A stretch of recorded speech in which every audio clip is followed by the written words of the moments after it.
is Three Beards Fight Talk with Craig, Chris, and Austin, where you find out your favorite MMA fighters' ice cream and everything else you really want to know because no one else asks the questions that we do. So sit back, relax, and enjoy.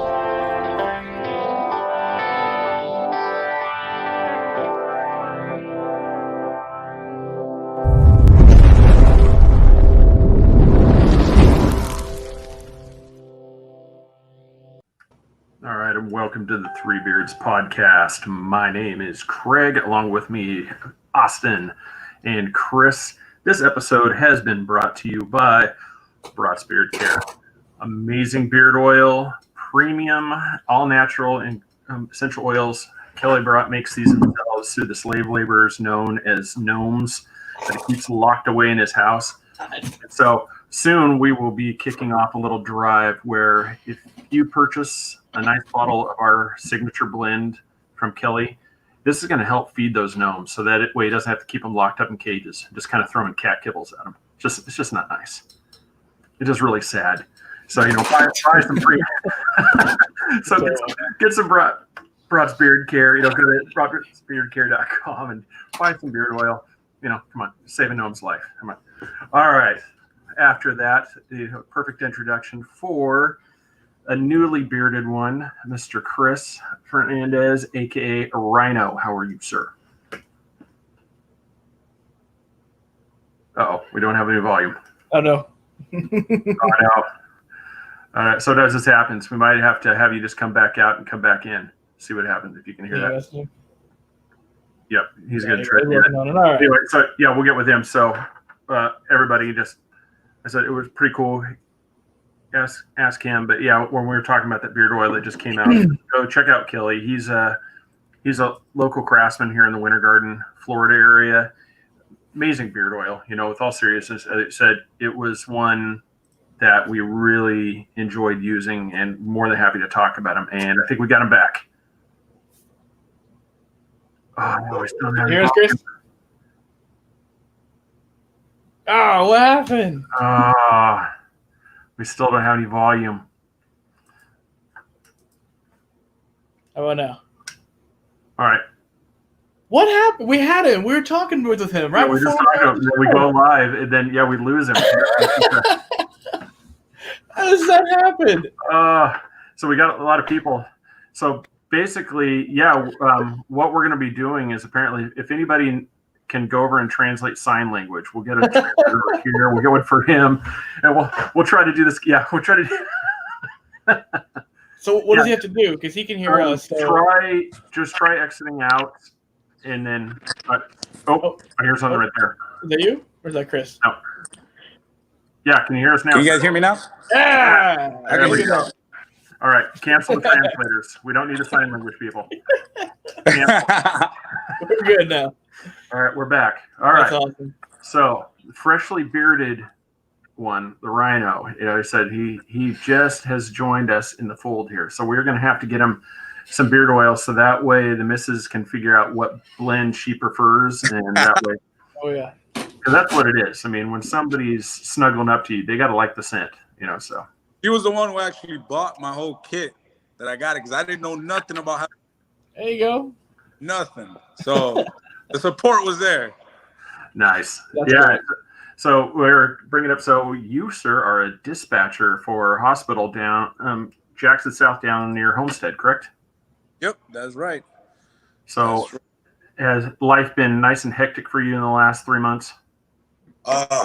Yeah, it's been a roller coaster, up, down. I mean, since I'm behind the scenes, I see everything. Yeah.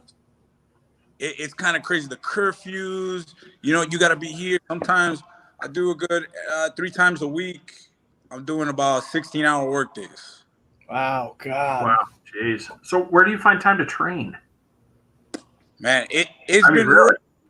I after the last fight, luckily since I fought in Jacksonville, and we were like the first card to blow it up with Combat Night.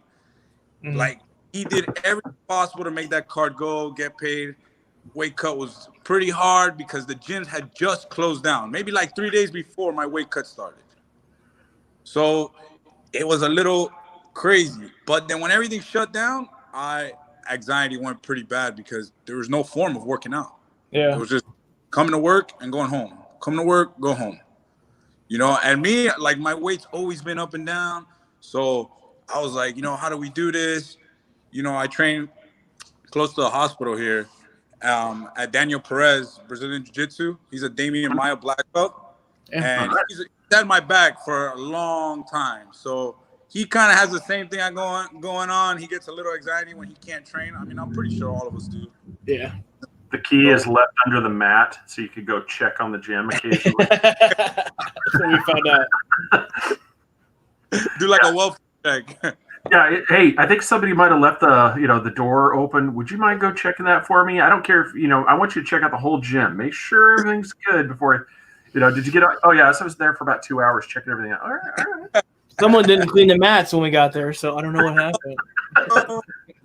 That's usually the white belt. The white belt has got to do it. Exactly. You gotta work up the ranks. Yeah. No. Like, I get my runs in. My most important thing is that I'm a very routinish person.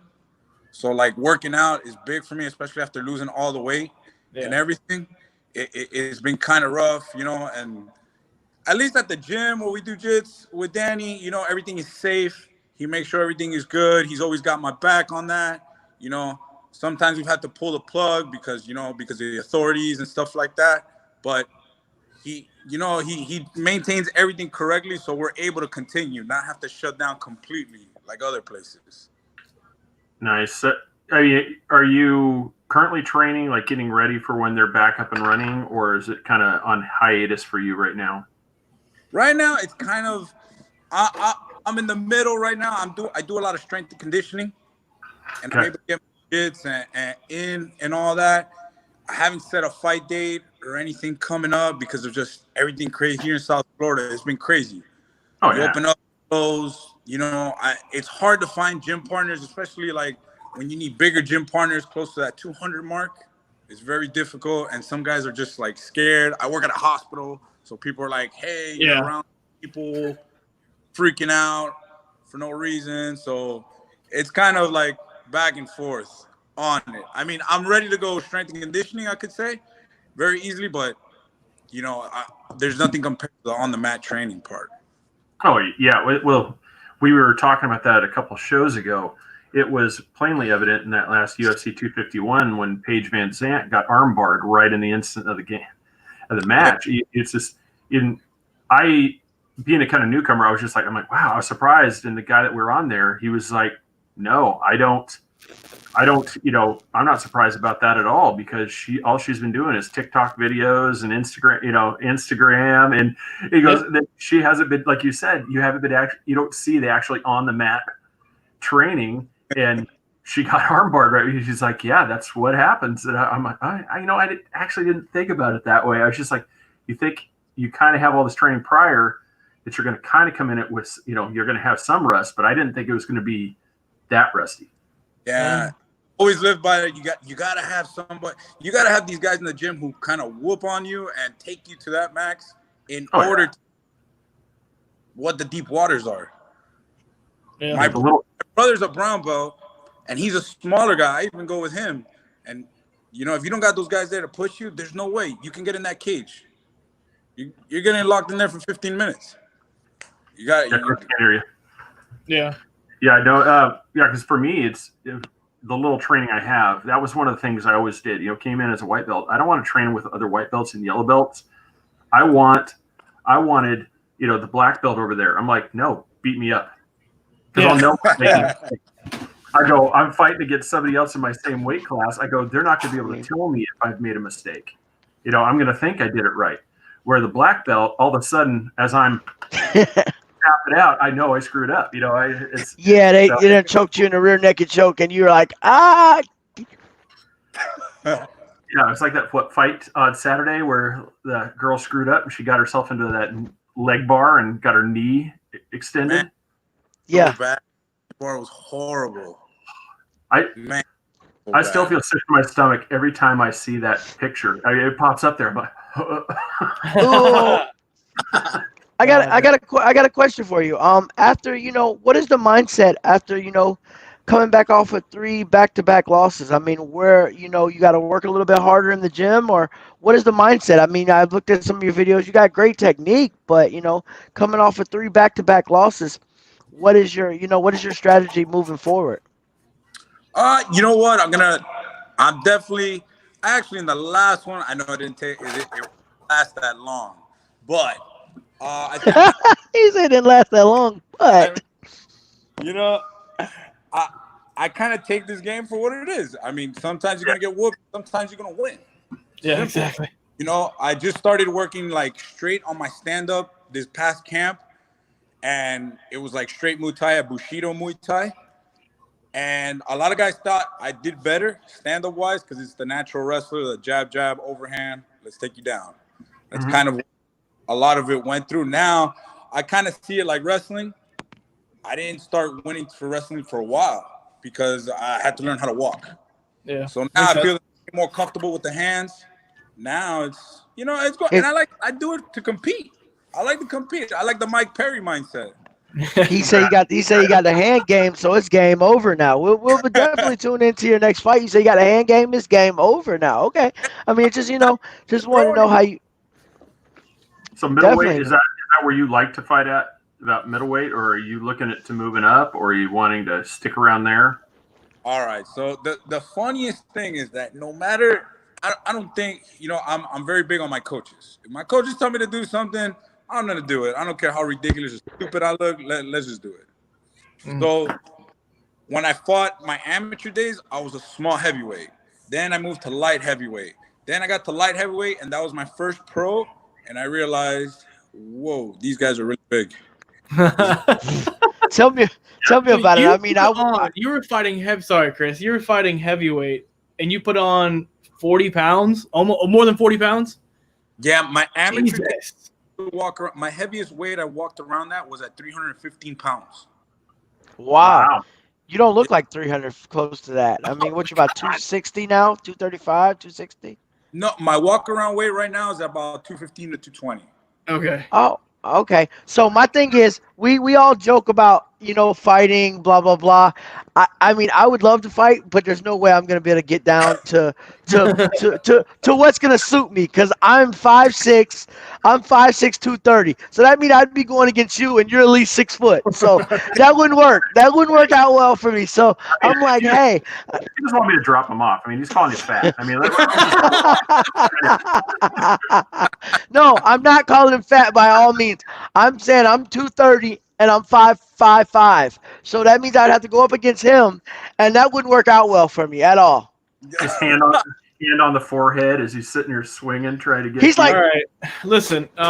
So no offense to Chris Fernandez, but you don't want to go against him, but you're okay with going against Jim Allers and whoever else it was, like champion fighters. Oh, he wants to fight him, but he's afraid of you. How does that make sense? He looks a little lightweight to me, I mean, I'm just saying, I'm just calling it for what it is. I mean, heavyweights bring power. Lightweights, I mean, I probably could eat a couple blows, and then when I grab him, it's over. I mean, I outweigh him. So I'm like, hey, I can take it there. But, you're at least 6 foot, 240, 250. I'm like, I'm good. Oh, God. I'm the shenanigator if you hadn't figured it out yet. I mean, I'm me. Oh man!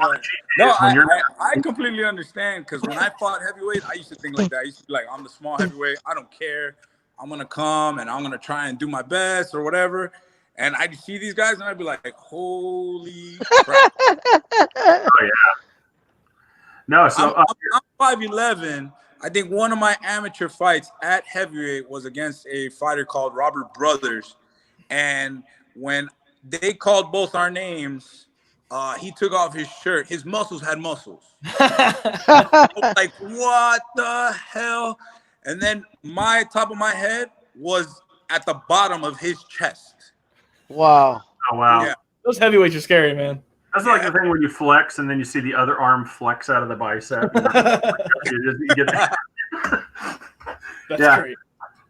So one of our favorite questions that we like to ask everybody. So, dispatch has been hard. You're trying. You get home. What's the ice cream that you got in that freezer? Ice cream? Oh no, ice cream guy. Not an ice cream. What's your cheat? Cookies. Oh, there we go. There we go. That'll work. What kind of cookies? All right, so I become pretty disciplined with my eating, and it's like paranoia because even when I go on vacations, I do this. The wifey hates it. She want to kill me, you know. So I have one cheat meal a week, whatever I can fit in one meal. So that was like last night, Saturday night after work. So, but it gets a little crazy because I go nuts with it. I go ape shit. Like I had 4 burritos, a whole box of taquitos, 2 bags of chips, some dressing and dips, and then I ended up with some donuts with cookies. Yeah, it was. That's all I hear about is these great cheat days. I think I need to start working out so I can have that one day just to splurge, and it won't hurt me. One meal though. It's just one meal. It's not one day. Yeah. Okay. I got to start doing it but it's close to that. Like for me, like a real cheap one. Like when the wife is out of town, I'll go buy those cheap bean and cheese burritos in the freezer section. He's real cheap, so he didn't lie. 3 of those on a 3 plate. of them. I'll put 3 of those on a plate. I'll load it up with cheese, sour cream, salsa. I would just. All right. That's what it is. Yep. And it just, and afterwards you're like, oh, I hate myself. You're like, it was so good. And I ain't gonna lie, I wake up on Sunday morning, I'm like with a stomach ache, and I'm like, oh. Wasn't worth it. And she's just sitting there, looking at you. Oh, shit. Every Saturday night, it's always worth it. But that's even when I'm not in camp. When I'm in camp, it's the same thing.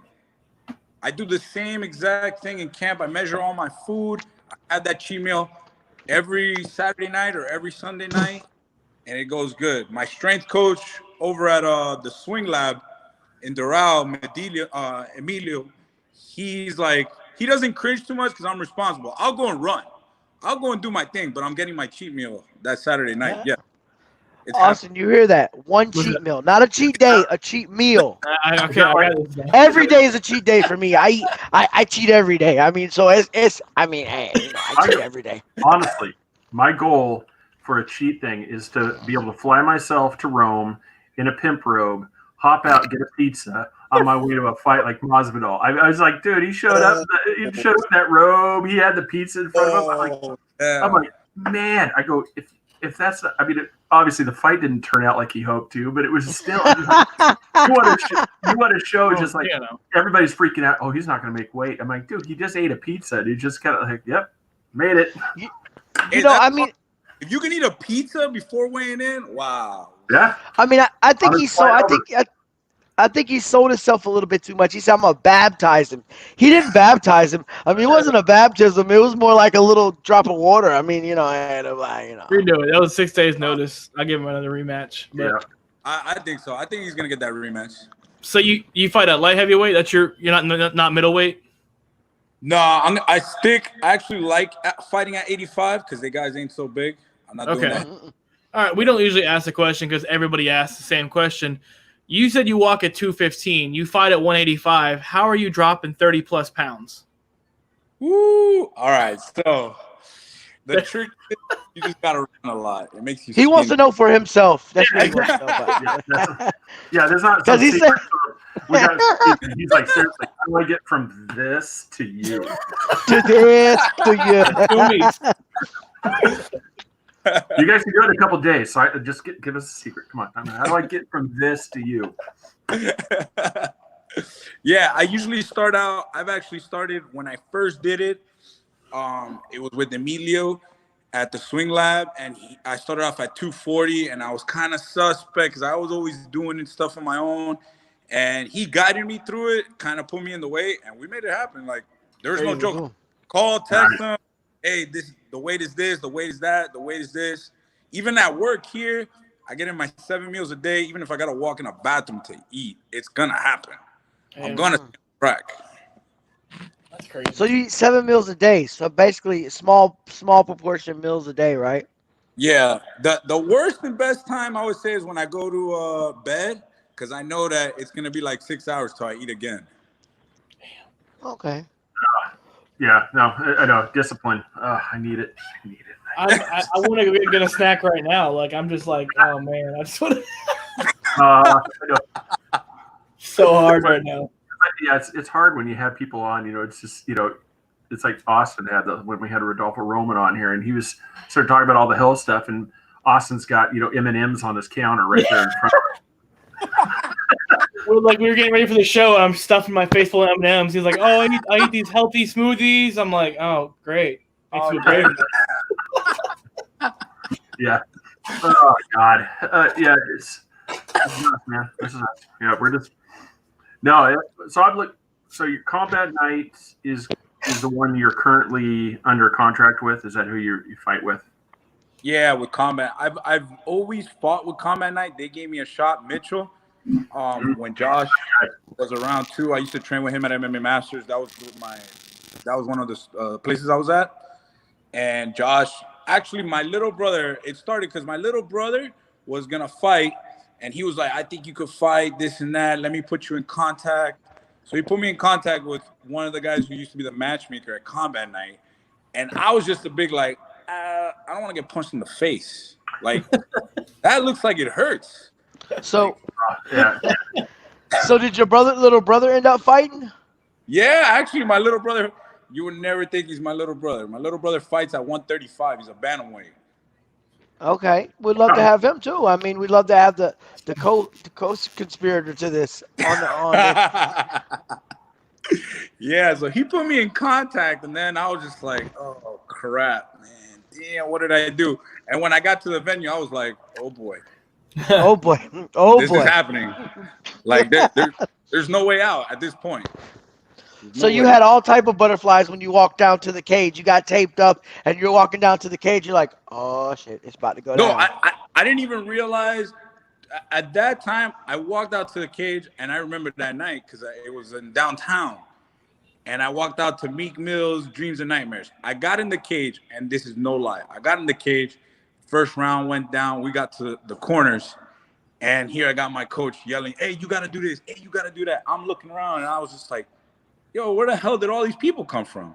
I don't remember this." And then he's like slapping me. He's like, "Forget about the people. Keep your hands up. We got to keep going." I was like, "But wait, what? Where did all these people show up from?" Yeah. Like, what's going on? He's like, "Are you serious right now?" And I was like, "I mean, we only got like 20 seconds, but how did all these people get in here?" Oh, it's crazy. Yeah. It was nuts. And then I told my brother, I was like, "I did it." And I was like, "You know what? I'm going to go out and party. I'm going to celebrate this." Hell no. I finished that. I'm like, I am hurting. Yeah, I was just watching a little bit of the clip there of you versus Valentine Woodburn. Yes. Yeah, it was. I don't know if I agree with when he stopped it. Okay, so I haven't rewatched it. To be honest, it was one where you were taking some shots right there, but to me it looks like it's just you were still fighting back. It didn't look like you were doing just the whole hold and not in. I said, I was just going to ask you on that one. Did you think that he stopped that fight a little early, or was that one of those where you're like, yeah, I'm. Yeah, no, I think he did stop it. We the ref wasn't even in the rules meeting. He was kind of like iffy, like he hadn't done this before, wasn't sure, like he was a kickboxing ref or whatever. And it'd been built up for a while. Me and Valentine were supposed to fight in our amateur days. It just never came to fruition. So finally, when we fought, it was like, all right, cool, we're gonna do this. And we were watching it there. And then when he stopped, I didn't even know honestly what was going on. He came in, he's like, "That's it, it's over." And I was like, "I don't understand." He's like, "No, you're bleeding from the top of your eye or something or whatever." And I was like, "But this is kind of MMA. It happens." And then that's it. Like the doctor just told me, "Oh, we just put some Vaseline. You're good to go. Don't worry about it." And I was like, "Dude, but you just..." Even a lot of my teammates, my coaches didn't agree with the stoppage. They thought it was a little too early. They should have let it go. I wasn't. It's known that I take shots. It's known that sometimes I block punches with my face. I mean, it's a bad habit. Things kind of hurt. The Rocky Balboa method, where you're just like, "Come on, Rock, get your hands up." Yeah. it's horrible. And I've always had that issue or whatever. I'm trying to get better. I promise I'm trying. I do everything. I actually try more stand-up than anything just to be able to build that habit. But Yeah. I think it was a little stopped early.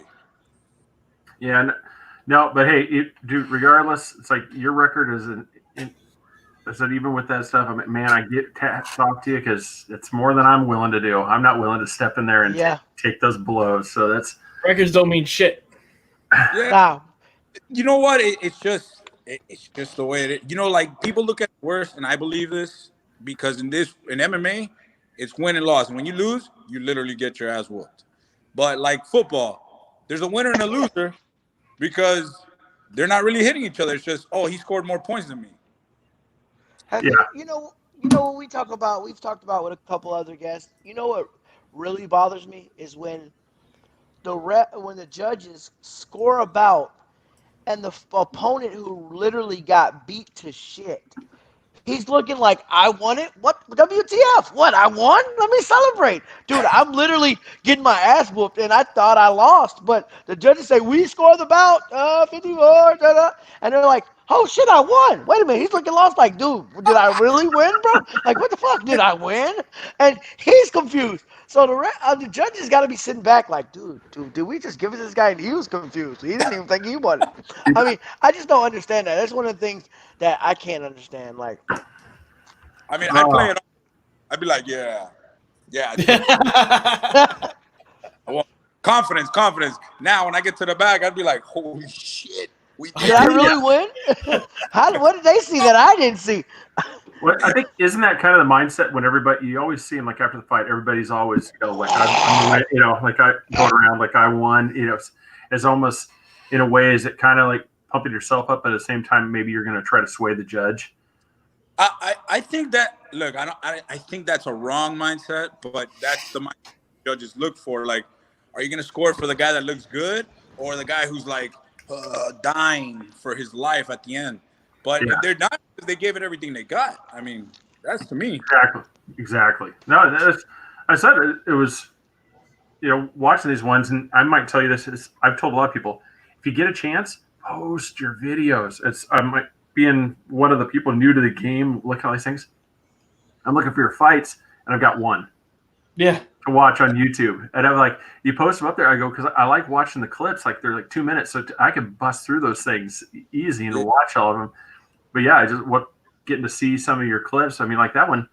Yeah, I'm telling you, man. From what I'm seeing on camera now to that, you look so much bigger in this picture. Like I'm thinking like 6'3", 6'4", like you're a really tall guy like me. And then I see this picture, I go, man, he looks so much shorter than he's looking on camera right now. I'm like, this is tripping me out. Yeah, you know what? I actually don't mind. I believe I'm short for the people I fight. And even around some of my friends, they're like 6 feet tall, 6'3", 6'4", and I'm like, man, you guys are big. And then they tell me, oh, yeah, I would be fighting at what you're fighting, and I'm like, what? Oh yeah, no, like I said, I'm a couple inches taller than you, but I can tell you right now, it's going to be basic. I'm 4 foot. Yeah. One hit. Yeah. I'll take one hit and walk away. He's like, come on, Craig, you can get in there. No, he's going to kill me. So would you have you ever considered this new sport that's out, bare knuckles? Or you already said you don't like to get punched in the face, so bare knuckles is out for you. Bare knuckle. Hey, my hat's off to those people that do bare knuckle because I don't even like getting hit in the face with 4 ounces. No, bare knuckle. Oh, Jesus Christ. No. I've seen some of those punches where I think I just saw a soul leave a body. Yeah. You see that. You see the whole thing just shift. It's just like, oh. No way. That's crazy, man. That bare knuckle stuff, and the damage that can be done. I mean, if you ever want I understand some of these guys doing it, for the paycheck, the money's good and stuff like that, and maybe even they like it. But in the long term, sometimes it's not worth it. Yeah, if you ever want to see something where it's just like, oh my god, just get something like the bare knuckle boxing and just watch it like slow mo. No. Oh, do you guys think slow mo should be MMA? No, I'm not talking the first. I would say watch it in slow mo. It looks like the superhero when they land and you see the ripple effect. It's like you watch the punch and you just see like the radiating ripple go out across their face. Oh yeah. That's why I'm not in agreement with that. Nah. Yeah. I've never thought they should allow slow mo in MMA. Yeah. It'll just make you deter not doing it. Like you said, you see the ripples and everything. No. Yeah, because I mean, as soon as you see that, you're just like, oh god, that made me hurt, and I'm not. I'm watching it, just as like, you know what? I'm work at McDonald's. I ain't doing that shit. No, hell no. You're crazy. And then when people find out what they actually weigh, that's even more insane. Yeah, weigh up this much on the day of the fight. I find that a little crazy. Yeah, no. Oh god, no, but. Sir, I want to appreciate you coming in, man. Yes. I really do. That was a lot of fun. Thank you guys for having me, man. Yeah, and once don't forget, please DM your addresses up to us so we can get that sample thing up to you. Oh, so yeah. So just send it to you. Don't do it over here, so that way you have all your female groupies come showing up and your wife has to take care of them. Take out the riffraff, that's showing up at the door. We don't want that on our hands. So it's just send us that. We'll get that out to you. Oh, perfect. Sir, I always appreciate it so much. Best of luck to you. We're going to keep up in touch with you because when your next fight comes up, we definitely want to know where to catch it, so that way we can watch it. Yeah, and root you on. For sure, man. I'm gonna let you guys know. It's probably be with Combat Night. They're my home. They've had me from day one, so that's great. I'm definitely psyched to get. I'm big on loyalty, so yeah. So we'll watch on Instagram. Like I said, if you drop us like a message or something like, hey, we just I just signed the date. Just let us know so we can keep up tabs on it. We can promote it too. Oh yeah, for sure. Awesome. Thank you for what you do in the hospital too. Yeah, thanks for all that, man. I mean, thank you guys for having me. I appreciate it. No problem. Be safe out there. All right, you too, sir. Have a great night. You too. Sorry.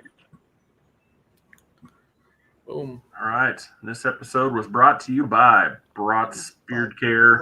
Go to broadsbeardcare.com. Enter promo code 3beards with a capital B, and you're going to get 20% off your entire order. Also, just put up a nice picture of our signature blend that Kelly developed just for us. You purchase that. It's going to help us out along with him. And go next. Nanny Cakes. Go to Nanny Cakes 407 on YouTube. On Facebook. I'll never get it right. It's not going to happen. Come on.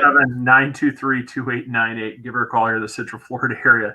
You mentioned 3 Beards. You're going to save 15% off your cake order, which is an amazing savings for a cake. So please use her for your next event. Give her a call. Go to patreon.com/3 Beards podcast. Become a Sticker of the Month Club member and help support us. And also go to YouTube, click that subscribe and the notification bell so that way you can keep up with us here on 3 Beards podcast. Everybody, thank you so much. Have a great night, and we will talk to you all later. Good night.